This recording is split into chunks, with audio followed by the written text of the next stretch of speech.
Hi, rodafleming here. We're doing things slightly differently today because it's incredibly hot and it's just going to be easier to do it this way instead of you seeing me sweating all over your screens. So I'm going to do a piece today which actually we're going to talk over a written piece that I put on my blog a couple of weeks ago about dark triad. Now, dark triad is a personality type that's characterized by three traits: Machiavellianism, narcissism and psychopathy.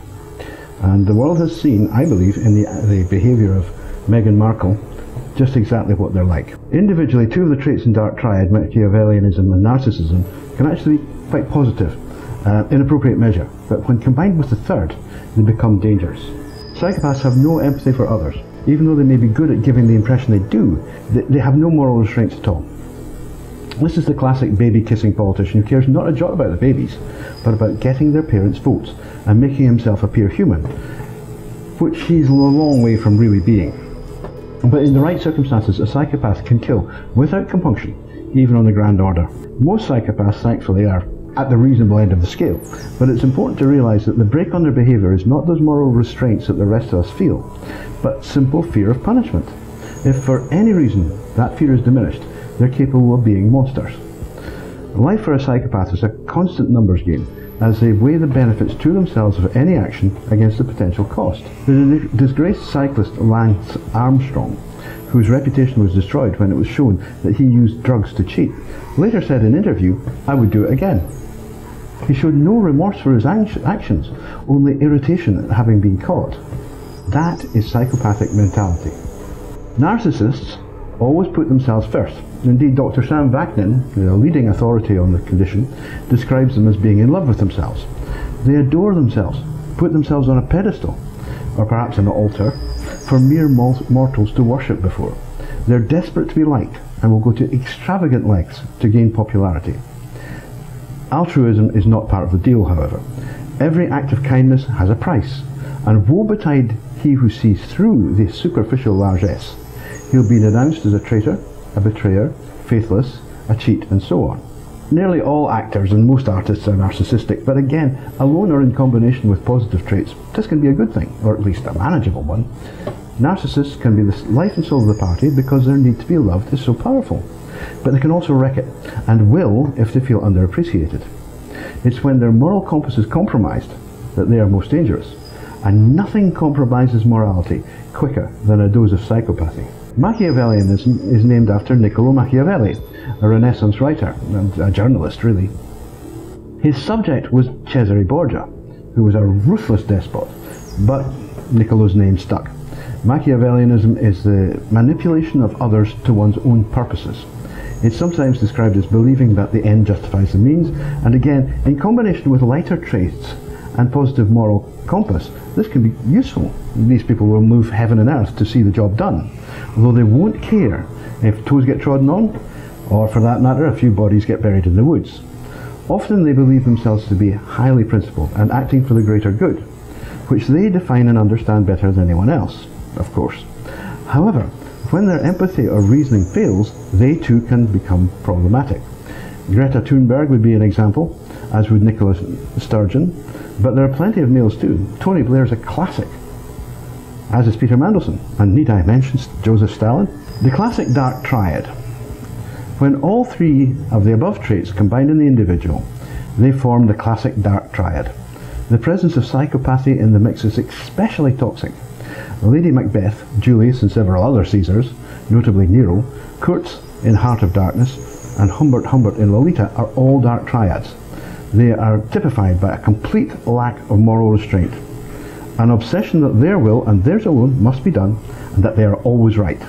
They display a ruthless willingness to crush any opposition, insensitivity to any harm or hurt they may cause, and a total failure to comprehend the nature of truth, because for dark triads, truth is just whatever they say it is. And just as an aside here, you should always worry when people start talking about their truth or my truth, because what they're doing is exhibiting a very, very dark trait of narcissism. Truth is absolute. There is no my truth.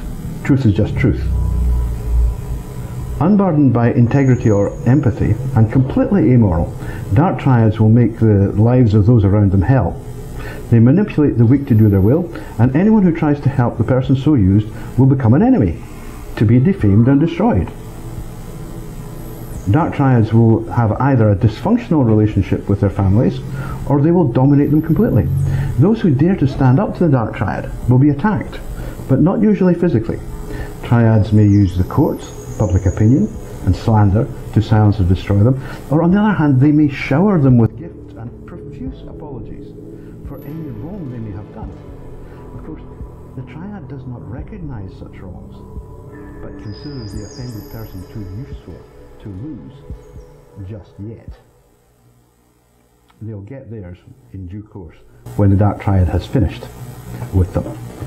Triads who marry will soon engineer a rift with their new families. Little by little their spouses will be isolated and so lose the strength of familial support.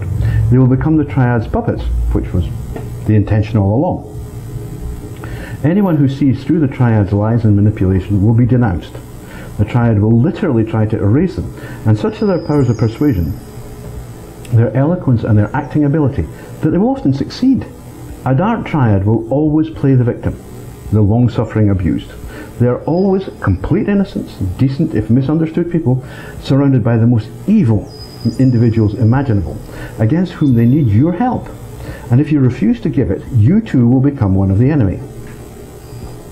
Triads pick their victims carefully, and they may invest a great deal in grooming them, but people are always disposable, to be unceremoniously jettisoned when their usefulness runs out.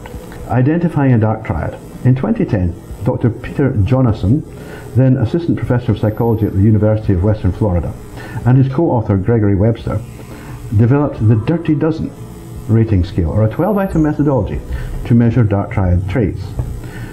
Jonason and Webster's measure asked people to rate themselves against the following statements. 1. I tend to manipulate others to get my way. I have used deceit or lied to get my way. I have used flattery to get my way. I tend to exploit others towards my own end. I tend to lack remorse. I tend not to be too concerned with morality or the morality of my actions. I tend to be callous or insensitive. I tend to be cynical. I tend to want others to admire me. I tend to want others to pay attention to me. I tend to seek prestige or status. I tend to expect special favours from others. Now, do these seem consistent with Markle's reported behaviour? I think on balance, and from what is known, the answer must be resoundingly affirmative. Markle has also played the race card to protect herself in a double backstop strategy, though frankly, few Britons would consider her black. She looks like an Italian. But that trick was for the US-American audience anyway, and it worked. She knew how powerful this tactic is there, and that it would encourage many who knew nothing about her to believe her and to see her as a hapless victim who could do no wrong. As always, a dark triad inhabits victimhood and uses it ruthlessly. If Markle is dark triad, and it seems probable that she is, to me at least, then Harry is in deep trouble. He lacks the will to resist her. Just like Macbeth, he is putty in his wife's hands. He was already weakened by the tragic and public death of his mother Diana, and his father's scandalous betrayal of her. Remember that Charles used her as a breeding cow while maintaining an affair with a married woman, Camilla Parker Bones, who is now the Duchess of Cornwall, his wife. Both William and Harry had every right to be critical of their father's behaviour, but William has, in public at least, handled the trauma of parental infidelity and death well, while Harry is a basket case hanging together by threads. And those are exactly the targets that dark triads seek out. Harry clearly suffers childhood post-traumatic stress disorder, or CPTSD. He's none too bright either, so his emotional and intellectual toolkits are depleted, leaving him weak and easily manipulated. He loved military service because he's an institutional character. Without the peer support and the discipline he had in the forces, he's a ragdoll, directionless and drifting. He's completely lost control of his life. We Scots have a word for such personalities: fushionless. They are perfect prey for a dark triad. Harry would be wise to separate from his triad as soon as he can and make peace with his own family. He would lose custody, of course. We already know how persuasive Markle is, and no Triad would hesitate to put her children through the meat grinder of court, especially when she could blame everything on the man who failed her and his racist family. This would be especially hard for Harry, because he is reliving his own shattered childhood through those of his children. He's using their love to repair himself. He feeds like a race drained of love on their positive energy. But that just gives Markle more power over him. Moving to the States, where she knows the courts would be sympathetic, hardly counts as a surprise. It was a classic Machiavellian gambit, lining her ducks up so that when she needs them, and it is when, not if, they will be in a row. Markle is preparing for the next stage of her life already, the one without Harry. She intends for it to be as she has planned it. Harry's own children will be used against him. He will be another evil man who betrayed the perfect princess, whether he leaves or stays. Whatever he does now, he has broken the most important promise, the one he did not make, but Markle assumed, to make her the glittering fairy tale princess. That this failure is entirely of our own doing is not something that any Triad could ever accept. It must always be someone else's fault. There is a price for Harry's folly, and one way or another he will have to pay. Typical Triads, after extracting all they can from their victim, will move on, either through divorce, in which the partner's remaining reputation will be trashed, or through sequential affairs that they will make no effort to hide. Why would they? Their purpose is not sexual pleasure or romance, but the gaining of a new victim, new powers, and the schadenfreude of embarrassing further the partner who failed them. Meanwhile, that partner, for whom the Triad once expressed such love, will be abandoned. Many sink into the pits of depression, alcoholism, or substance abuse. Others quietly hang themselves. The smart move for Harry would be to take it on the chin and separate now, because things will only get worse. The trouble is, I don't think he has the strength to do it. And I should point out, for legal reasons, that this whole thing is my opinion, which I am entitled to. Thank you for listening. I'm going to do more of these, which will then be released as podcasts, as videos, and obviously you'll be able to read them on my blog, and perhaps other places as well. So for now, bye-bye. I hope you enjoyed that. We'll see you the next time. Please don't forget to make comments in the comment section below. Go to my site, which is Rod Fleming's World, https://rodfleming.com, and please buy me a coffee, become a Patreon partner, drop me a little tip on PayPal. All of this helps enormously. So thank you again, and thanks for listening. See you next time.